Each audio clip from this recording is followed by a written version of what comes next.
Fala galera, beleza? Tudo bem com vocês? Sejam bem-vindos a mais uma aula. Nós estamos na aula número 4.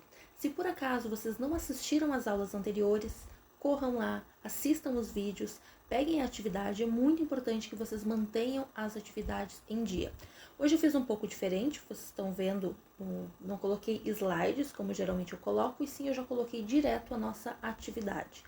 Algo que é muito importante que eu quero lembrar a vocês. Nas atividades de geografia, sempre que tiver a devolutiva, vai estar escrito de que forma vocês terão que entregar esta atividade. Neste caso, olha só, não haverá devolutiva nesta aula, beleza? Tranquilo? Nesta aula não haverá devolutiva. Isso quer dizer que vocês não têm que fazer a aula?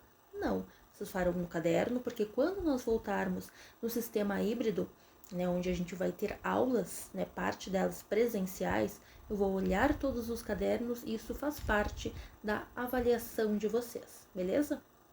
Deixa eu apagar aqui. Vamos lá. Olha só, galera. Sempre que vocês verem esse... Olha aqui, ó. Aqui.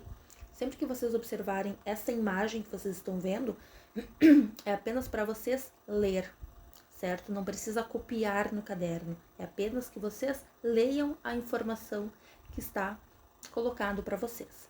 Na última aula, nós trabalhamos sobre regionalização, o conceito de região, que é um conceito super importante dentro da geografia. Por que a gente regionaliza? Então, a gente vai dividir, partes de um todo em pedaços, em partes, na verdade, do espaço geográfico que tem algo semelhante, certo? Pode ser questões físicas, pode ser questões econômicas, políticas, enfim. Então, nós vamos estudar, nós vamos regionalizar o espaço, porque assim fica muito mais fácil a gente estudar o espaço geográfico. Fica muito mais fácil também para fins de planejamento, para fins de administração do território. Como que nós vamos regionalizar o mundo? Nós vimos também na última aula, Nós temos uma forma de regionalizar por continentes, por paisagens naturais, por países ricos, países pobres, grandes culturas, entre outros. Beleza? Isso que nós vimos na última aula. Nessa aula de hoje nós vamos ver uma das formas de regionalização, essa que vocês estão vendo na imagem. Então existem 4 grandes massas continentais ou porções territoriais na superfície terrestre. Lembrando que os continentes são as terras emersas, que estão acima do nível do mar, que compõem então os continentes.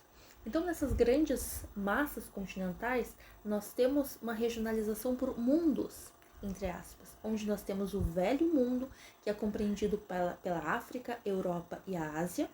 Nós temos o novo mundo, que é compreendido então pelo continente americano como um todo, o novíssimo mundo, que é o continente da Oceania, e o continente antártico, beleza? Então, são essas grandes massas continentais, que são, no total, 4. Essa é uma das formas, então, de regionalizar, de dividir, então, o planeta Terra. Novamente, eu coloquei como rodapé em todas as nossas atividades aqueles símbolos para que vocês tenham, para que vocês saibam aquilo que é para vocês copiar, como é o caso aqui. Sempre que aparecer este símbolo, vocês terão que copiar no caderno. E quando aparecer este outro símbolo, vocês vão apenas ler aquilo que está pedindo para vocês. Isso é bem importante. Beleza? O que é o velho, o novo e o novíssimo mundo? Então, o velho mundo, como eu falei para vocês, a Europa, a Ásia e a África, é o local de surgimento das primeiras civilizações. É onde a gente vai encontrar fósseis muito mais antigos. Então, é o berço da civilização ocidental, que dominou o mundo a partir do século XV. Tranquilo? Então, onde nós temos o local das primeiras civilizações, onde nós temos registros muito antigos, nós chamamos de velho mundo. O novo mundo e o novíssimo mundo, os dois é muito do ponto de vista europeu. Então, os termos se referem à história humana, ao processo de descoberta e colonização de diversas regiões do planeta Terra pelos europeus. Lembrando, no caso do Brasil, né, aqui no território brasileiro, nós tínhamos uma quantidade muito grande de indígenas, de diversas tribos indígenas, até 1500 chegaram os portugueses, e aí ter todo um processo, né, de colonização, entre aspas, muito forçado aqui no território brasileiro. Mas foram os europeus, os portugueses, então são europeus que vieram para cá. Então, chegaram aqui no chamado Novo Mundo.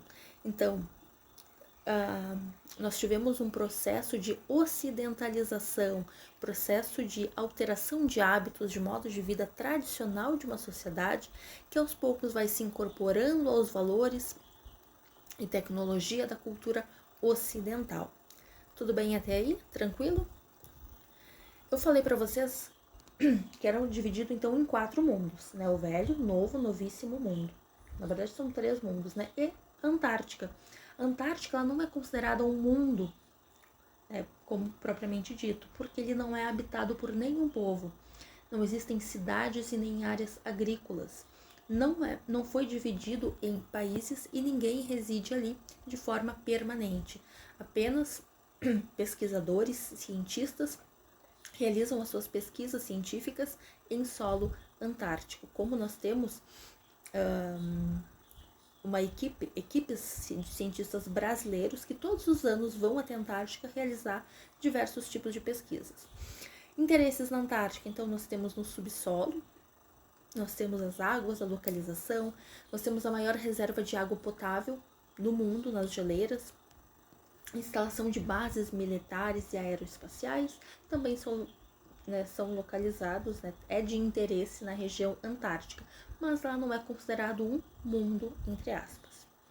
Tudo bem? Tudo tranquilo até aí? Uma outra forma de regionalização é pelas paisagens naturais. As paisagens naturais é de acordo com a latitude de onde nós estamos falando. Vocês já viram em algum momento, dentro da geografia, que o planeta Terra vai receber insolação de forma muito desigual ao longo do ano. Tem alguns locais onde recebe muita insolação, que é na zona tropical, e locais onde vão receber menos insolação, que são nas zonas temperadas e nas zonas árticas e antárticas. Então, essa forma de regionalizar por paisagens naturais permite mostrar os fatores naturais e relacionam com outros que determinam o espaço geográfico da Terra, caracterizando cada uma delas como uma paisagem natural. Então, muitos aspectos vão formar esta paisagem, como o relevo, a hidrografia, o tipo de solo, a vegetação, o tipo de clima. Então, é o resultado da própria dinâmica natural do planeta Terra, o conjunto formado pelos elementos mais importantes da natureza para a vida. Então, nós temos 5 principais conjuntos ou grandes paisagens naturais, né, que são as paisagens das regiões temperadas, nas áreas tropicais, nas de altas montanhas, nas zonas polares e os desertos. Então, esta é uma outra classificação de uma nova forma, outra forma de regionalizar o mundo. Então, vou retomar. Atenção, nós temos como forma de regionalização por continentes. Vimos que nós temos quantos continentes? 6 continentes. E na última aula, vamos fazer uma correção rápida da última aula, eu perguntei para vocês, né, quantos continentes e quais eram esses continentes. Então, muitos me responderam que são 6 continentes, onde nós temos o continente América, América, Europa, Ásia, Oceania, África e Antártica. Então, nós temos 6 continentes. Na segunda questão, eu pedi que vocês pesquisassem o continente mais populoso e o menos populoso. O mais populoso é o continente asiático, onde nós temos a China, com mais de 1,4 bilhões de pessoas, e a Índia, com 1,3 bilhões de pessoas. E o continente menos populoso é a Oceania. É o menor dos continentes e o menos populoso. Perguntei para vocês qual a diferença entre a região e a paisagem, a região e o território. Então, existe diferença entre esses dois conceitos? Sim, o território vai ser um espaço que é delimitado, que ele é definido a partir de relações de poder, né, de dominação e apropriação daqueles que se instalam. Por exemplo, o território brasileiro tem os seus limites bem determinados, onde nós exercemos uma soberania, né? Já a região, né, então vão ser partes de um todo que vão possuir traços em comum, onde nós vamos dividir esse espaço em espaços menores, a fim de administração, a fim de conhecer melhor o território, como por exemplo o território brasileiro, que pelo IBGE é dividido em 5 grandes regiões. Beleza? Tudo bem? Perguntei também, a última pergunta era exatamente essa, né? O Brasil é dividido em regiões segundo o IBGE. Quais são elas? Quais são essas regiões? Então, a região Norte, Nordeste, Centro-Oeste, Sul e Sudeste. São as 5 regiões brasileiras divididas pelo IBGE. Nesta aula aqui, ó, importante, copiem sempre a pergunta e depois a resposta, tá? Eu vi que tem algumas pessoas que copiam só a resposta. É importante que vocês tenham a pergunta também. Então, quantas massas continentais o mundo está dividido? Em qual dos mundos está o Brasil? Muito fácil de responder.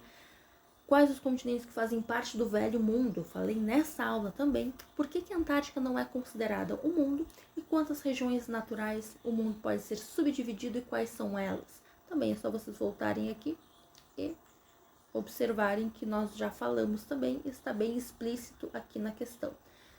Novamente, quando vocês observarem este símbolo, é porque vocês copiem no caderno, ou se vocês forem imprimir as atividades, não tem problema, né? Mas para quem for copiar, quando tiver este símbolo, é para copiar, e quando tiver este símbolo, não é para copiar, apenas para ler a atividade. Beleza? Tudo tranquilo? Então, espero que tenha ficado claro. Qualquer coisa é só entrar em contato. Até mais!